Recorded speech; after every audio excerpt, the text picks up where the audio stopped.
Hey guys, let's talk about tonight's episode of Scandal. And this one was tough to watch. And it was definitely far different than any of the other Scandal episodes that we've seen in a long time. This one really felt like it was ripped from the headlines. And it was one that really kind of hit home for me. Yeah, like, we've spent, Scandal's a show that loves to be over the top and, pull things crazy out of left field. And we just came off, a pretty big episode arc of Olivia being kidnapped and being held to pretty much hold for ransom over the president. And in last week's episode, she was returned home. She pretty much told the president she wasn't very pleased that he went to war for her, and then it was off for a week. So we haven't seen it in 2 weeks. And in tonight's episode, it was a very, very different episode than I think anyone that we've ever seen on Scandal.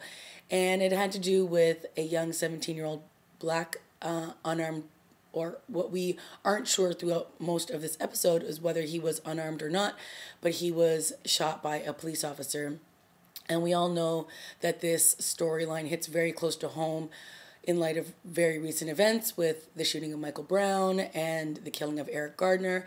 And it was just, one of those storylines that I feel like they've never really covered on Scandal before. A race, something dealing so direct with race. Yes, we've had offhand comments about Olivia dating, a Republican and stuff like that, but we've never had an actual case of the week dealing so heavy and so true to what is really going on in America right now, which is a large amount of the community not trusting police and killing unarmed black men.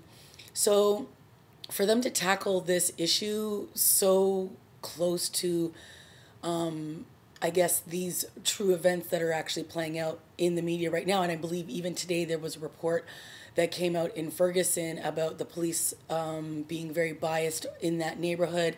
So it was just, it's like, wow, like, yeah, this really hit home.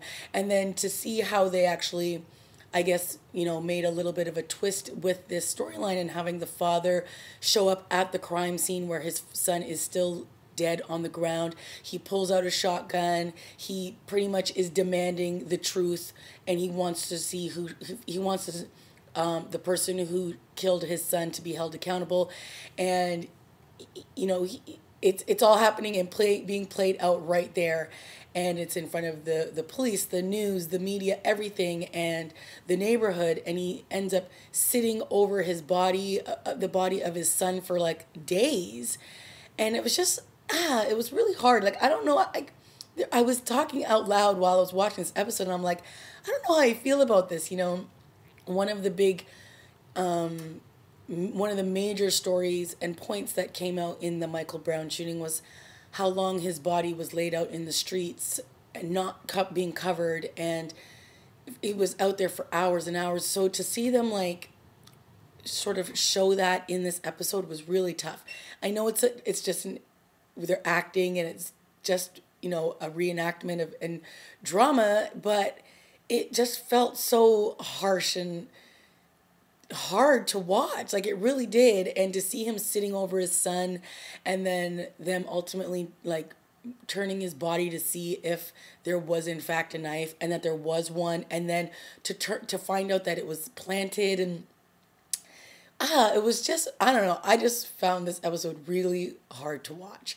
But I think it was still a good episode. There was a lot of other stuff that was going on, and I'll get to that. But yeah, this case was just really, I think, Shonda was really hitting home that there's mistrust on all sides, that the police officers, because obviously we get that scene with the police officer in the precinct when he's now being accused of planting evidence, and then he basically goes on this rant about how he risks his life every day in a community with people that don't trust him. He's like, you people that don't trust us, and we're basically being yelled at, and we're being disrespected, and they don't care about us, but yet we're protecting them. I've been out here for 7 years protecting people that don't care about me and would pretty much rather see me dead than for me to protect them. And then, he brings up, which is true, that there is a lot of black on black crime. But at the end of the day, this is systemic, and this is, this just is such a deep rooted issue within America. And, for them to tackle it in an episode, I think was kind of, I don't know. I don't know if it's going to really hit home the way that they are hoping it does. I think it was a very powerful episode, but at the same time, it was, it was hard to watch. And I'm sure that scene in the precinct was, what a lot of people think about these communities, that they don't care, they don't respect us, they're just out there killing each other, they deserve this and all this kind of stuff. So yeah, it was kind of hard to watch on all sides. But at the end of it, the police officer is arrested because he was a dirty cop, and he did plant a knife on an unarmed young boy who was really just reaching into his back pocket for a piece of paper to prove, that he was just a kid, like doing teenage things and not pulling out a knife, and he wasn't a criminal.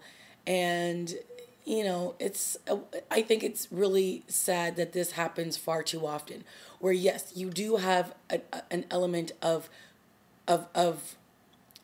kids out there that are not obeying the rules and do not follow the laws and are criminals, but you have a majority of young black men who do, and they are being criminalized, and they're being shot, and they are being killed for no reason whatsoever.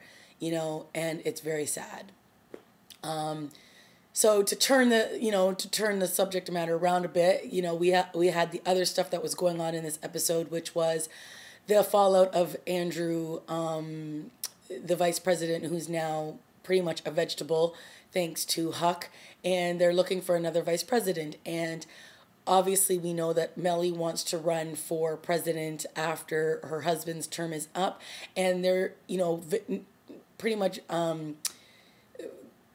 Fitz promised his wife that he would reelect somebody who would not pose a threat to Mellie when the time came for her to try to run. And so, they start looking at this Hispanic female potential to be vice president, and Fitz, of all people, leaks that to the press so that it can kind of kibosh that from moving forwards, because he does want to help out his wife. She did do him a huge solid by, like she said, prostituting herself out pretty much to Andrew and in order to help Olivia be freed. So Fitz is definitely going to stick to the plan, which is to find a VP that is not going to pose a threat to Mellie in the future, which I think is great, because let's face it, Mellie has put herself through a whole lot for Mr.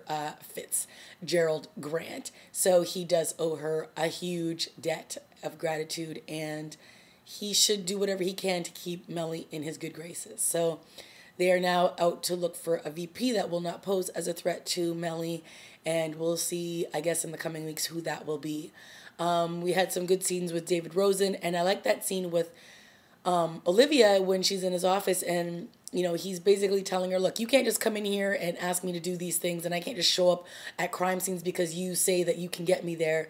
And she has this moment where it's real, and she basically says, I thought I was dead. I thought I was going to die for a week straight. I thought I was dead. Could you imagine feeling that way every day of your life? And obviously she's talking about the father and other minorities in these communities that feel this way. And I also enjoyed that scene when the activist, calls out Olivia, because I'm sure a lot of people have thought that, when he was like, oh, well, look at your bag, is it Prada? I was like, look, honey, let's not go there, okay? Let's not diss the fashion and get all up in her business about that. But when he did say you've gotten a Republican elected twice to presidency, don't come up in here and act like you're playing for our team. We all know that you're not. And I like that this was kind of finally addressed with Olivia. She can't just walk around and act like she's down, or, she can be. Look, I hate when people say you're acting black or you're doing this or you're acting white. What does that mean? Just because you grow up in a neighborhood where you're not speaking slang or you're not speaking this way, it doesn't mean you're white, okay? It just means that you grew up in a neighborhood that you don't speak that way. So when people carry on like that, like, let's face it, Olivia can be down. She can be whatever she wants to be. She doesn't have to talk the talk and grow up in a neighborhood that is downtrodden just to say that she's more black. Okay, so I like when he was trying to strip her down and she was just like, look, we're working for the same thing, we're just going about it in a different way. So all those scenes I did enjoy, because let's face it, I'm sure that everybody doesn't think that Olivia is a black chick. They think that she's just some whitewashed woman who works for the president. So I like that she was getting called out, but that she called back. You know what I mean?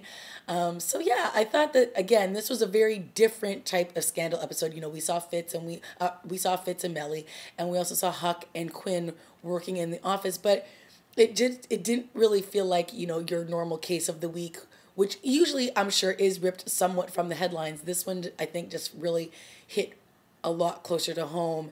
And I found myself just, in every time I would go to commercial break, I was just sitting back and I was deep in thought and, just kind of thinking to myself, like, how is this going to play out? How is this going to end? And, I